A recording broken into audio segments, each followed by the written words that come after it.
Hello ಮಕ್ಕಳೇ, ಹೇಗಿದ್ದೀರಾ? ಎಲ್ಲರೂ ಆರಾಮಲ್ವಾ? ಮೇಧಾ ಟು ಸ್ಕೋರ್ ಮೋರ್ ಯೂಟ್ಯೂಬ್ ಚಾನಲ್ಗೆ ನಿಮ್ಮೆಲ್ಲರಿಗೆ ಸ್ವಾಗತ. ಈಗಾಗಲೇ ನೀವು ರಜೆಯಲ್ಲಿದ್ದೀರಾ, ರಜಾದ ಮಜಾ ತಗೊಳ್ತಾ ಇದ್ದೀರಾ. ಹಾಗೆ ಕೆಲವರಿಗೆ ಆಗಿರ್ಬೋದು ನಾವು ಮುಂದೆ ನೆಕ್ಸ್ಟ್ ಯಾವ ಕ್ಲಾಸಿಗೆ ಹೋಗ್ತೇವೆ ಆ ಕ್ಲಾಸಿನ ಪಾಠಗಳನ್ನ ಓದುವ ಅಂತ ಹೇಳಿ. ಸೊ ಅದೇ ನೀವು ದಿನಾಲು ಸ್ವಲ್ಪ ಸ್ವಲ್ಪ ಆದ್ರೂ ನೆಕ್ಸ್ಟ್ ಯಾವ ತರಗತಿಗೆ ನೀವು ಹೋಗ್ತಾ ಇದ್ರಿ ಅಲ್ಲಿಯ ಸ್ವಲ್ಪ ಸ್ವಲ್ಪ ಆದ್ರೂ ಪಾಠಗಳನ್ನ ಓದ್ತಾ ಇರಿ, ನಿಮ್ಗೆ ಮುಂದಕ್ಕೆ ಅದು ಹೆಲ್ಪ್ ಆಗ್ತದೆ. ಸೊ ಅದೇ ಕಾರಣದಿಂದಾಗಿ ಇವತ್ತು ನಾವು ಒಂದು ಹೊಸ ತರಗತಿಯ ಹೊಸ ಬ್ಯಾಚ್ ಅಂತಾನೆ ಹೇಳ್ಬೋದು. 2024-25 ಹೊಸ ಬ್ಯಾಚ್ ಸ್ಟಾರ್ಟ್ ಮಾಡಿದ್ದೇವೆ. 6ನೇ ತರಗತಿಯ ವಿಜ್ಞಾನವನ್ನ ನಾವಿವತ್ತು ಸ್ಟಾರ್ಟ್ ಮಾಡ್ತಾ ಇದ್ದೇವೆ. ಮುಂದಕ್ಕೆ ಹೇಳ್ತಾನೆ ಯಾವ ಲೆಸನ್ ಮಾಡ್ತಾ ಇದ್ದೇನೆ ಅಂತ ಹೇಳಿ. ಹಾಗಾದ್ರೆ ಟೈಮ್ ವೇಸ್ಟ್ ಮಾಡದೆ ಶುರು ಮಾಡೋಣ ಬನ್ನಿ. ಇಲ್ಲಿ ನೋಡಿ, ನಿಮ್ಗೊಂದು ಚಿತ್ರ ಕಾಣ್ತಾ ಉಂಟು, ದೋಸೆ ಕಾಣ್ತಾ ಉಂಟು. ಎಲ್ರಿಗೂ ಆಸೆ ಆಗ್ಬೋದಲ್ವಾ? ದೋಸೆ ಬೆಳಗಿನ ಸಂಜೆ ಆಗಿದೆ, ದೋಸೆ ಕಾಣ್ತಾ ಉಂಟು. ಈಗ ಊಟದ ಹೊತ್ತು, ದೋಸೆ ತಿನ್ನೋ ಹೊತ್ತಲ್ಲ. ಆದ್ರೆ ನನ್ನ ಪ್ರಶ್ನೆ ಏನಂತ ಹೇಳಿದ್ರೆ, ದೋಸೆ ಮಾಡ್ಲಿಕ್ಕೆ ಏನೆಲ್ಲ ಬೇಕು? ಅಕ್ಕಿ ಬೇಕು ಅಲ್ವಾ? ಅಥವಾ ಏನ್ ಬೇಕು? ಉರದ್ ದಾಲ್, ಉದ್ದಿನ ಬೇಳೆ ಬೇಕು. ಆ ಉದ್ದಿನ ಬೇಳೆ ಎಲ್ಲಿಂದ ಸಿಗ್ತದೆ? ನಮಗೆ ಗಿಡದಿಂದ ಸಿಗ್ತದೆ. ಈಗ ಅಕ್ಕಿ ಆದ್ರೆ ಎಲ್ಲಿಂದ ಸಿಗ್ತದೆ? ಗಿಡದಿಂದ ಸಿಗ್ತದೆ. ಭತ್ತದ ಗಿಡದಿಂದ ಏನಾಗ್ತದೆ? ಸಿಗ್ತದೆ. ಬೇರೆ ಬೇರೆ ರೀತಿಯ ಭತ್ತದ ಗಿಡಗಳಿರ್ತದೆ, ಅದರಲ್ಲಿ ಬೇರೆ ಬೇರೆ ರೀತಿಯ ಅಕ್ಕಿ ಅಂದ್ರೆ ಉತ್ಪತ್ತಿ ಆಗ್ತದೆ. ಸೊ ಭತ್ತದಿಂದ ಸಿಗ್ತದೆ, ಅಂದ್ರೆ ಗಿಡದಿಂದ ಸಿಗ್ತದೆ ಅಲ್ವಾ? ಹಾಗೆ ಅದಕ್ಕೆ ಬೇಕಾದ ಚಟ್ನಿ ಮಾಡ್ಲಿಕ್ಕೆ ಏನ್ ಬೇಕು? ಕೊಬ್ಬರಿ ಬೇಕು. ಕೊಬ್ಬರಿ ಯಾವ್ದ್ರಿಂದ ಸಿಗ್ತದೆ? ತೆಂಗಿನ ಮರದಿಂದ ಸಿಗ್ತದೆ ಅಲ್ವಾ? ಮೆಣಸು ಬೇಕು ಅಲ್ವಾ? ಒಗ್ಗರಣೆ ಹಾಕ್ಲಿಕ್ಕೆ ಸಾಸಿವೆ ಬೇಕು, ಬೇವು ಸೊಪ್ಪು ಬೇಕು, ಬೇವು ಸೊಪ್ಪು ಬೇಕು. ಸೊ ಇದೆಲ್ಲ ಯಾವ್ದ್ರಿಂದ ಸಿಗ್ತದೆ? ಗಿಡದಿಂದ ಸಿಗ್ತದೆ. ಓಕೆ, ಈಗ ನೋಡಿ ಇನ್ನೊಂದು ಚಿತ್ರ ಕಾಣ್ತಾ ಉಂಟು. ಮೊದಲ ಚಿತ್ರ ಎಗ್, ಮೊಟ್ಟೆಯ ಒಂದು ಸ್ಪೆಷಲ್ ರೆಸಿಪಿ ಕಾಣ್ತಾ ಇದೆ, ಮೊಟ್ಟೆಯ ಒಂದು ಪದಾರ್ಥ ಕಾಣ್ತಾ ಇದೆ. ಸೊ ಹಾಗಾದ್ರೆ ಮೊಟ್ಟೆ ನಮಗೆ ಯಾವ್ದ್ರಿಂದ ಸಿಗ್ತದೆ? ಮೊಟ್ಟೆ ಸಿಗುದು ನಮ್ಗೆ ಯಾವ್ದ್ರಿಂದ? ಕೋಳಿಯಿಂದ. ಕೋಳಿ ಮೊಟ್ಟೆ ಇಡ್ತದೆ. ಕೋಳಿ ಪದಾರ್ಥ ಮಾಡ್ತೇವಾ? ಕೋಳಿ ಪದಾರ್ಥ ಮಾಡಿ ತಿಂತೇವೆ ನಾವು ಅಲ್ವಾ? ಓಕೆ, ಮೊಟ್ಟೆ ಪದಾರ್ಥ ಮಾಡ್ಲಿಕ್ಕೆ ಏನೆಲ್ಲ ಬೇಕು ಅಂತ ಕೇಳಿದ್ರೆ ನಿಮ್ಗೆ ಏನ್ ಹೇಳ್ತೀರಾ? ಮೊಟ್ಟೆ ಬೇಕು, ಅಥವಾ ಅದಕ್ಕೆ ಏನು ಕೆಂಪು ಮೆಣಸು ಬೇಕು ಅಲ್ವಾ? ಮೆಣಸು ಬೇಕು, ಅಥವಾ ಬೇರೆ ಬೇರೆ ಯಾವ್ದೆಲ್ಲ ಬೇಕು ಅದನ್ನೆಲ್ಲ ನೀವು ಲಿಸ್ಟ್ ಮಾಡ್ತಾ ಹೋಗ್ತೀರಾ. ಹಾಗಾದ್ರೆ ಇದನ್ನೆರಡು ಪಿಕ್ಚರ್ ನೋಡಿ ನಿಮ್ಗೆ ಏನು ನಾನು ಹೇಳಿದೆ ಅದನ್ನ ಕೇಳಿ ಏನ್ ಅನ್ನಿಸ್ತದೆ? ಯಾವುದರ ಪಾಠ ಆಗಿರ್ಬೋದು ಇವತ್ತು ನಾವು ಮಾಡ್ತಾ ಇರೋದು? ಒಂದು ಕನ್ಫರ್ಮ್ ಆಗಿರ್ಬೋದು, ನಾನೀಗ ಹೇಳಿದ್ರಲ್ಲಿ ಆಹಾರದ ಬಗ್ಗೆ ಇರ್ತದೆ ಅಂತ ಅಲ್ವಾ? ಆಹಾರದ ಬಗ್ಗೆ ಅಂದ್ರೆ ತಿನ್ನುವುದ್ರ ಬಗ್ಗೆ ಇದೆ ಆಹಾರ ಅಂತ. ಸೊ ಹೌದು ಮಕ್ಕಳೇ, ನಾವಿವತ್ತು 6ನೇ ತರಗತಿ ವಿಜ್ಞಾನದ ಮೊದಲ ಅಧ್ಯಾಯ ಆಹಾರ, ಇದು ಎಲ್ಲಿಂದ ದೊರಕ್ತದೆ ಅನ್ನೋದನ್ನ ಮಾಡ್ಲಿಕ್ಕಿದ್ದೇವೆ. ಓಕೆ, ಸೊ ಅದರ ಪಾಠವನ್ನ ನಾವಿವತ್ತು ಮಾಡ್ತಾ ಇದ್ದೇವೆ.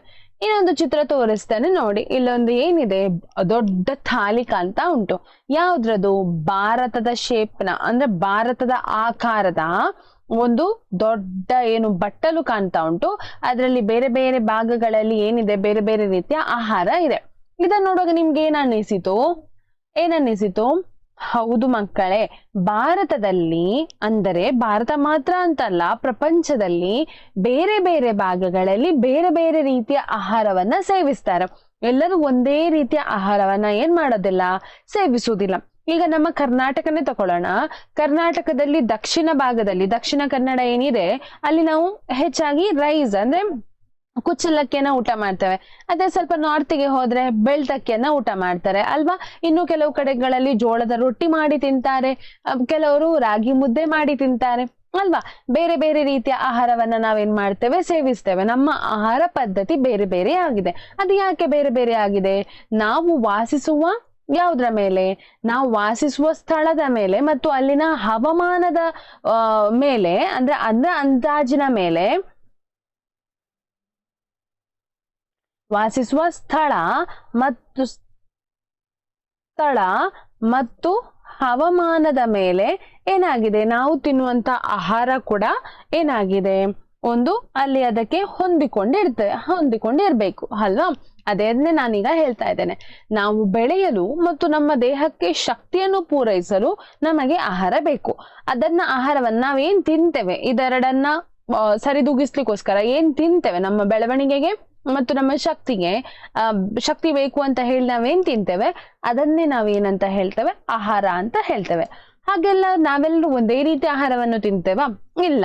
ಭಾರತದ ಬೇರೆ ಬೇರೆ ಕಡೆಗಳಲ್ಲಿ, ಪ್ರಪಂಚದ ಬೇರೆ ಬೇರೆ ಕಡೆಗಳಲ್ಲಿ ಏನಾಗಿರ್ತದೆ? ಬೇರೆ ಬೇರೆ ರೀತಿಯ ಆಹಾರವನ್ನ ಸೇವಿಸ್ತೇವೆ, ಹೌದಲ್ವಾ? ನೋಡಿ ಇಲ್ಲಿ ಒಂದು ನೋಡಿ, ಕೇಕ್ ಮಾಡ್ತಾ ಇದ್ದಾರೆ, ಎಲ್ಲರಿಗೂ ಬಾಯಲ್ಲಿ ಏನಾಗಿರ್ಬೋದು, ನೀರ್ ಬರ್ತಾ ಇರ್ಬೋದು. ಕೇಕ್ ಹೇಗೆ ಮಾಡ್ತಾ ಇದ್ದಾರೆ ನೋಡ್ತಾ ಇದ್ದೀರಲ್ವಾ, ಒಂದು ಐಸ್ ಅಂದ್ರೆ ಚಾಕ್ಲೇಟ್ ನ ಒಂದು ಏನಿದು ಇದೆ ಅದನ್ನ ಹಾಕ್ತಾ ಇದ್ದಾರೆ, ಅದ್ರ ಮೇಲೆ ಕ್ರೀಮ್ ಹಾಕ್ತಾ ಇದ್ದಾರೆ, ಅದ್ರ ಮೇಲೆ ಏನ್ ಇಡ್ತಾ ಇದ್ದಾರೆ, ಸ್ಟ್ರಾಬೆರಿಯನ್ನ ಇಡ್ತಾ ಇದ್ದಾರೆ ಅಲ್ವಾ. ಹಾಗಾದ್ರೆ ನಾವು ಆಹಾರ ತಯಾರಿಸ್ಲಿಕ್ಕೆ ಅಂದ್ರೆ ನಾವು ತಿನ್ನುವಂತ ಆಹಾರ ಪದಾರ್ಥವನ್ನ ತಯಾರಿಸ್ಲಿಕ್ಕೆ ಒಂದೇ ರೀತಿಯ ವಸ್ತುಗಳು ಬೇಡ, ತುಂಬಾ ಬೇರೆ ಬೇರೆ ರೀತಿಯ ವಸ್ತುಗಳು ಬೇಕು. ನಾನು ಆಗ್ಲೇ ಹೇಳಿದೆ, ಚಟ್ನಿ ಮಾಡ್ಲಿಕ್ಕೆ ಏನೆಲ್ಲ ಬೇಕು, ಕೊಬ್ಬರಿ ಬೇಕು ಅಲ್ವಾ, ಅದಕ್ಕೆ ಒಗ್ಗರಣೆ ಕೊಡ್ಲಿಕ್ಕೆ ಸಾಸಿವೆ ಬೇಕು, ಏನು ಬೇವು ಸೊಪ್ಪು ಬೇಕು, ಅದೇ ರೀತಿ ಅದಕ್ಕೆ ಚಟ್ನಿ ಒಟ್ಟಿಗೆ ಕೊಬ್ಬರಿ ಒಟ್ಟಿಗೆ ಏನ್ ಹಾಕ್ತಿವಿ, ಕಾಯಿ ಮೆಣಸು ಹಾಕ್ತಿವಿ ಅಲ್ವಾ.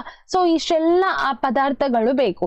ಹಾಗಾದ್ರೆ ಆಹಾರ ತಯಾರಿಸ್ಲಿಕ್ಕೆ ಬೇಕಾಗುವಂತಹ ವಸ್ತುಗಳನ್ನ ನಾವೇನೇಂತೇವೆ, ಆಹಾರ ತಯಾರಿಸ್ಲಿಕ್ಕೆ ಬೇಕಾಗೋ ವಸ್ತುಗಳನ್ನ ನಾವು ಆಹಾರದ ಘಟಕಾಂಶಗಳು ಅಂತ ಹೇಳ್ತೇವೆ. ಏನಂತ ಹೇಳ್ತೇವೆ, ಆಹಾರದ ಘಟಕಾಂಶಗಳು ಅಂತ ಹೇಳ್ತೇವೆ. ಉದಾಹರಣೆಗೆ ನಿಮ್ಮ ಟೆಕ್ಸ್ಟ್ ಬುಕ್ ಅಲ್ಲಿ ಏನ್ ಕೊಟ್ಟಿದ್ದಾರೆ ಅಂತ ಹೇಳಿದ್ರೆ, ಒಂದು ಬೇಳೆ ದಾಲ್ ತಯಾರಿಸುವುದು ಹೇಗೆ ಅಂತ ಹೇಳಿ ಕೊಟ್ಟಿದ್ದಾರೆ. ಸೊ ದಾಲ್ ನೋಡಿರ್ತೀರಿ ಅಲ್ವಾ, ಅನ್ನಕ್ಕೆ ನಾವು ಹಾಕಿ ತಿಂತೇವೆ. ಸೊ ಆ ದಾಲ್ ತಯಾರಿಸ್ಲಿಕ್ಕೆ ಏನೆಲ್ಲ ಬೇಕು, ಬೇಳೆಕಾಳುಗಳು ಬೇಕು, ನೀರು ಬೇಕು, ಉಪ್ಪು ಬೇಕು, ಎಣ್ಣೆ, ಮಸಾಲ ಪದಾರ್ಥಗಳ ಅಗತ್ಯವಿದೆ. ಎಷ್ಟೆಲ್ಲ ವಸ್ತುಗಳು ಬೇಕು ನೋಡಿ ಒಂದು ದಾಲ್ ತಯಾರಾಗ್ಲಿಕ್ಕೆ. ಅದನ್ನ ನಾವೇನಂತ ಹೇಳ್ತೇವೆ, ಘಟಕಾಂಶಗಳು ಅಂತ ಹೇಳ್ತೇವೆ. ಘಟಕಾಂಶಗಳು ಅಂತ ಹೇಳ್ತೇವೆ.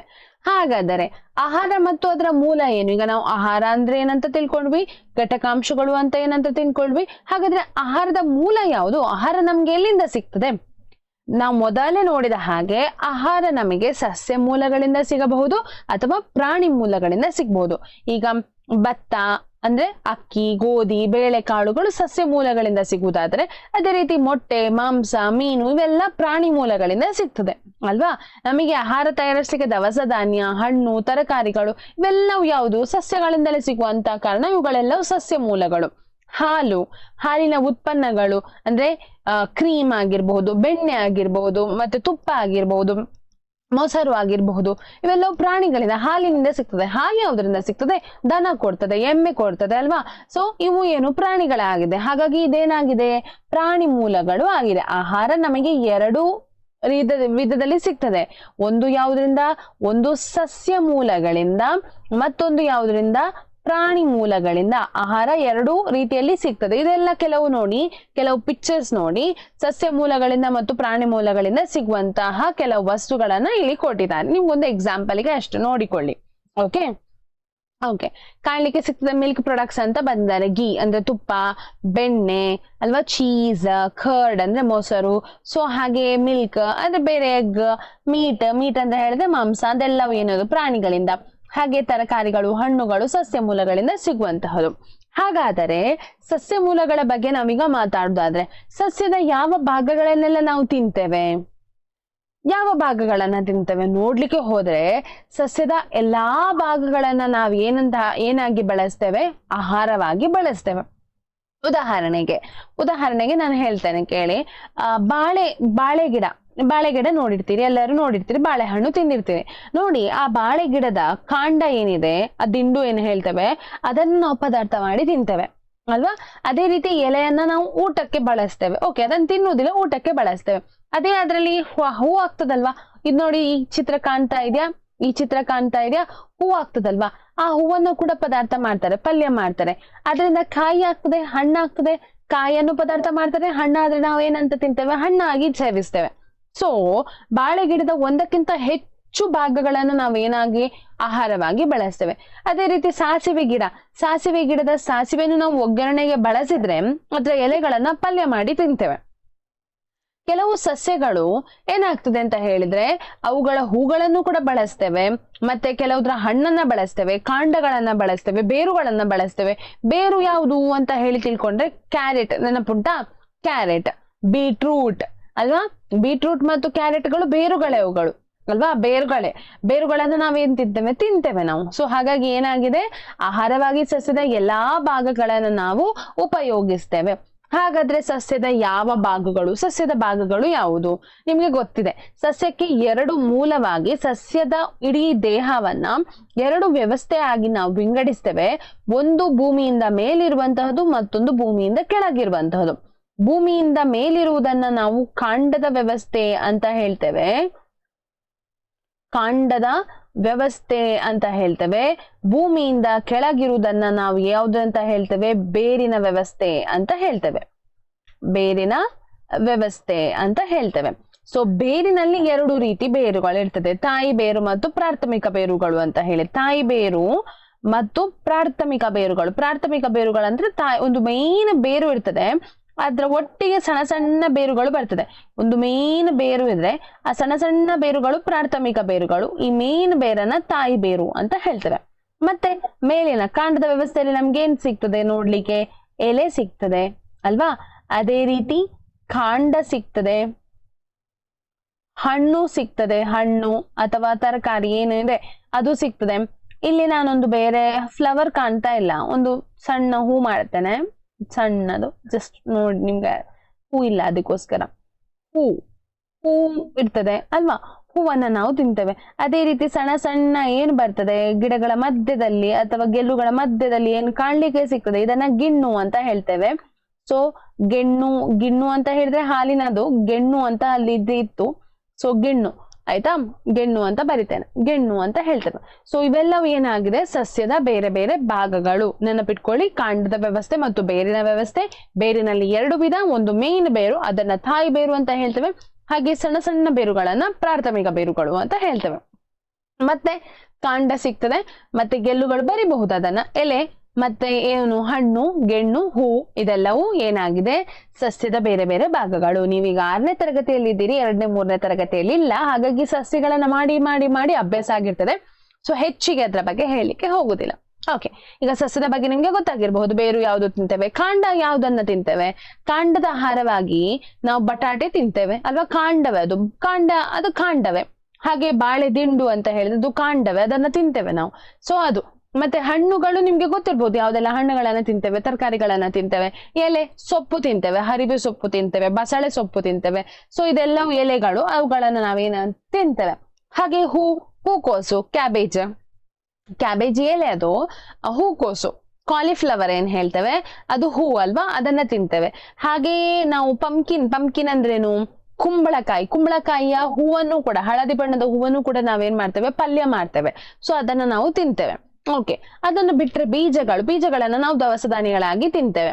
ಸೊ ಅದನ್ನ ಬಿಟ್ರೆ ಬೀಜಗಳನ್ನ ಮೊಳಕೆ ಬರಿಸಿ ಕೂಡ ತಿಂತೇವೆ. ಮೊಳಕೆ ಬರುದಂದ್ರೇನು?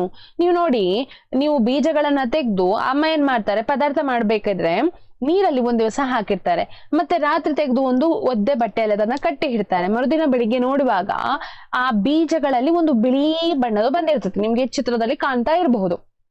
ಸೊ ಅದನ್ನೇ ಏನಂತ ಹೇಳುದು ನಾವು? ಮೊಳಕೆ ಬರುವುದು ಅಂತ ಹೇಳುದು. ಸ್ಪ್ರೌಟೆಡ್ ಸೀಡ್ಸ್ ಅಂತ ಹೇಳ್ತಾರೆ ಇಂಗ್ಲಿಷ್ ನಲ್ಲಿ. ಅಂದ್ರೆ ಮೊಳಕೆ ಬಂದ ಬೀಜಗಳು ಅಂದ್ರೆ ಸ್ಪ್ರೌಟೆಡ್ ಅಂತ ಹೇಳಿದ್ರೆ ಮೊಳಕೆ ಬರುವುದು.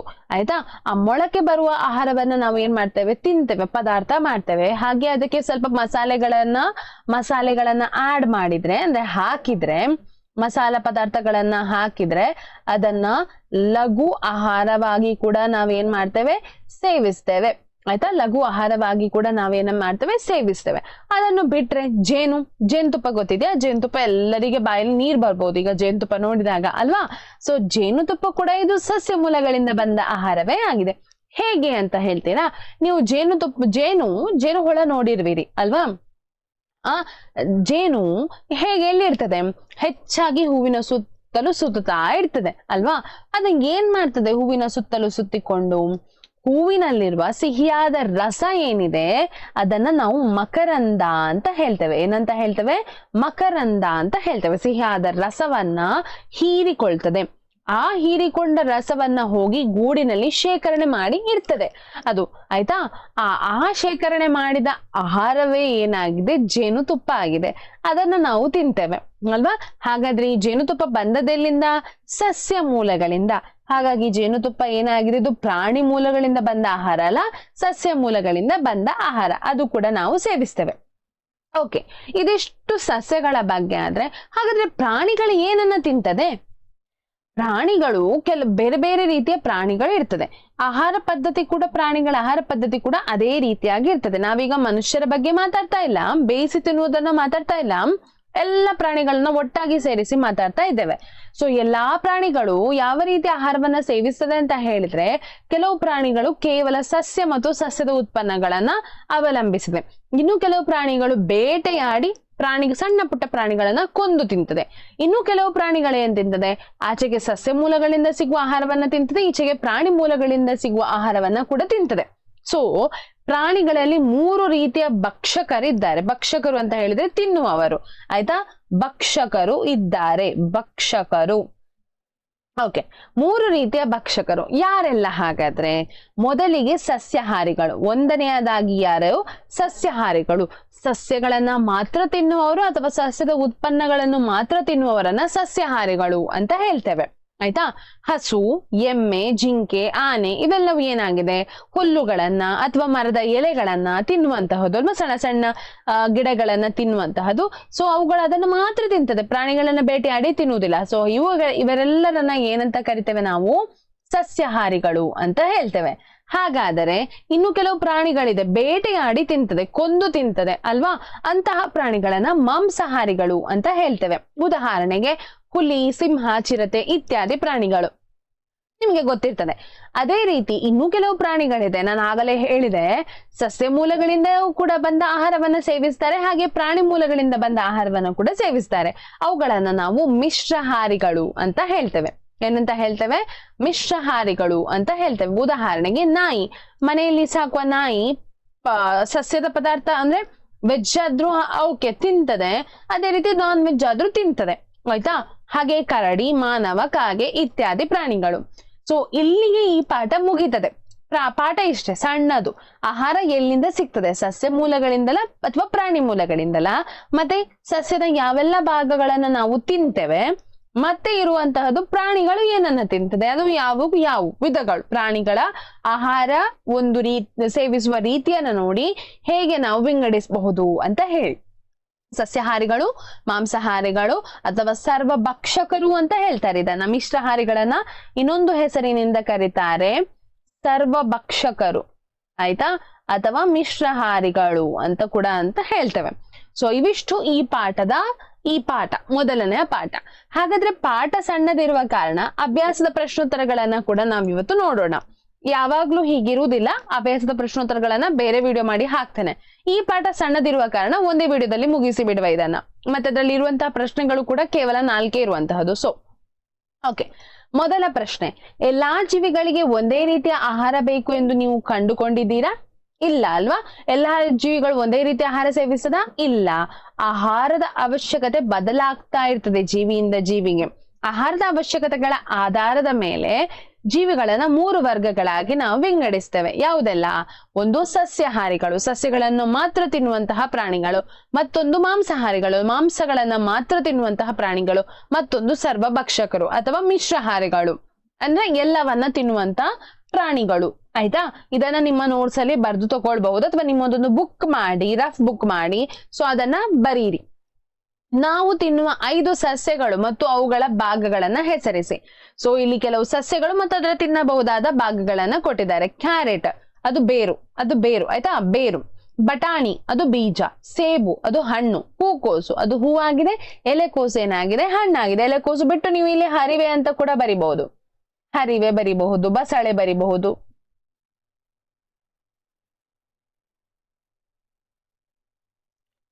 ಬಸಳೆ, ಆಯ್ತಾ? ಯಾವ್ದು ಬೇಕಾದ್ರೂ ಬರಿಬಹುದು, ನಿಮ್ಮ ಇಷ್ಟದ ಪ್ರಶ್ನೆ ಬರಿಬಹುದು. ಓಕೆ, 3ನೇ ಪ್ರಶ್ನೆಗೆ ಹೋಗೋಣ. ಕಾಲಂ ಎ ಎಲ್ಲಿ, ಇದು ಎಲ್ಲಿ ಅಲ್ಲ ಎಲ್ಲಿ, ಆಯ್ತಾ?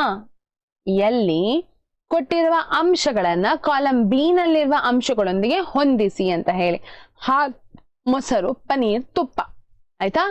ಕಾಲಂ ಎ ನಲ್ಲಿರುವ ಫಸ್ಟ್ ಯಾವ್ದೆಲ್ಲ ಕೊಟ್ಟಿದ್ದಾರೆ ಅದನ್ನ ಒಮ್ಮೆ ಓದ್ತೇನೆ. ಪಾಲಕ್, ಹೂಕೋಸು, ಕ್ಯಾರೆಟ್, ಸಿಂಹಗಳು, ಹುಲಿಗಳು, ಸಸ್ಯಾಹಾರಿಗಳು. ಕಾಲಂ ಬಿ ಒಮ್ಮೆ ಓದ್ತೇನೆ. ಇತರ ಪ್ರಾಣಿಗಳನ್ನ ತಿನ್ನುತ್ತದೆ, ಸಸ್ಯಗಳು ಮತ್ತು ಸಸ್ಯಜನ್ಯ ಉತ್ಪನ್ನಗಳನ್ನ ತಿನ್ನುತ್ತದೆ. ಇತರ ತರಕಾರಿಗಳು, ಪ್ರಾಣಿಜನ್ಯ ಉತ್ಪನ್ನಗಳು. ಓಕೆ, ಹಾಲು, ಮೊಸರು, ಪನೀರ್, ತುಪ್ಪ ಇದೇನಾಗಿದೆ? ಏನಾಗಿದೆ?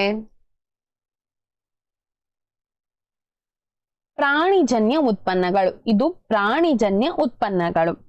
ಪಾಲಕ್, ಹೂ, ಕೋಸು, ಕ್ಯಾರೆಟ್ ತರಕಾರಿಗಳು ಅಲ್ವಾ? ಇತರ ತರಕಾರಿಗಳು. ಹುಲಿಗಳು ಮತ್ತು ಸಿಂಹಗಳು ಇತರೆ ಪ್ರಾಣಿಗಳನ್ನ ತಿನ್ನುತ್ತದೆ. ಸಸ್ಯಾಹಾರಿಗಳು ಸಸ್ಯಗಳು ಮತ್ತು ಸಸ್ಯಜನ್ಯ ಉತ್ಪನ್ನಗಳನ್ನ ಏನ್ ಮಾಡ್ತದೆ, ತಿಂತದೆ. ಸೊ ಇದು ಕರೆಕ್ಟ್ ಆದ ಉತ್ತರ. ಓಕೆ, ಅರ್ಥ ಆಗಿದೆ ಅಂತ ಹೇಳಿ ತಿಳ್ಕೊಳ್ತೇನೆ. ಮುಂದಕ್ಕೆ ಹೋಗೋಣ, 4ನೇ ಪ್ರಶ್ನೆಗೆ ಹೋಗೋಣ. ಬೆಟ್ಟ ಪದಗಳನ್ನ ತುಂಬಿರಿ. ಸೊ ಅಲ್ಲಿ ಆಪ್ಷನ್ಸ್ ಅಂದ್ರೆ ಕೆಲವು ಹಿಂಟ್ ಕೊಟ್ಟಿದ್ದಾರೆ, ಅದನ್ನ ನಾವು ಆರಿಸಿ ಬರಿಬೇಕು.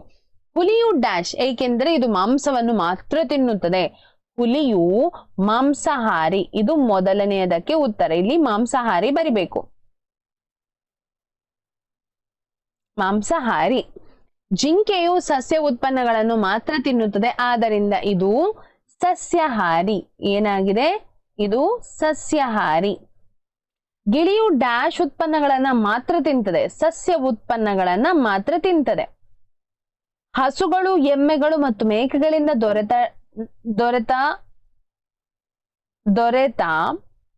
ನಾವು ಕುಡಿಯುವ ಒಂದು ಪ್ರಾಣಿಜನ್ಯ ಉತ್ಪನ್ನ ಯಾವುದು? ನಾವು ಕುಡಿತೇವೆ ಅದನ್ನ, ಹಾಲು ಅಲ್ವಾ.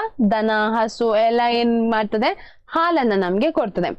ನಮಗೆ ಸಕ್ಕರೆಯು ದೊರೆಯುವ ಮೂಲ ಯಾವ್ದ್ರಿಂದ? ಕಬ್ಬಿನಿಂದ. ಕಬ್ಬುನಿಂದ ಏನ್ ಮಾಡ್ತಾರೆ, ಸಕ್ಕರೆಯನ್ನ ತಯಾರಿಸ್ತಾರೆ. ಸೊ ಇವಿಷ್ಟು ಈ ಪಾಠದ ಪ್ರಶ್ನೋತ್ತರಗಳು, ಅಭ್ಯಾಸ ಪ್ರಶ್ನೋತ್ತರಗಳು. ವಿಡಿಯೋ ಇಷ್ಟ ಆಗಿದ್ರೆ ಲೈಕ್ ಮಾಡಿ, ಶೇರ್ ಮಾಡಿ, ನಿಮ್ಮ ಫ್ರೆಂಡ್ಸ್ ಜೊತೆ ಕೂಡ ಇದನ್ನ ಶೇರ್ ಮಾಡಿ ಹಂಚಿಕೊಳ್ಳಿ ಅಂತ ಹೇಳ್ತೇನೆ. ಚಾನೆಲ್ ಅನ್ನ ಸಬ್ಸ್ಕ್ರೈಬ್ ಮಾಡಿ, ಹಾಗೆ ಏನಾದ್ರೂ ಬೇಕಿದ್ರೆ, ಡೌಟ್ ಇದ್ರೆ ಕಮೆಂಟ್ ಮಾಡಿ ಅಂತ ತಿಳಿಸ್ತಾ ಎಲ್ಲರಿಗೂ ಧನ್ಯವಾದಗಳು.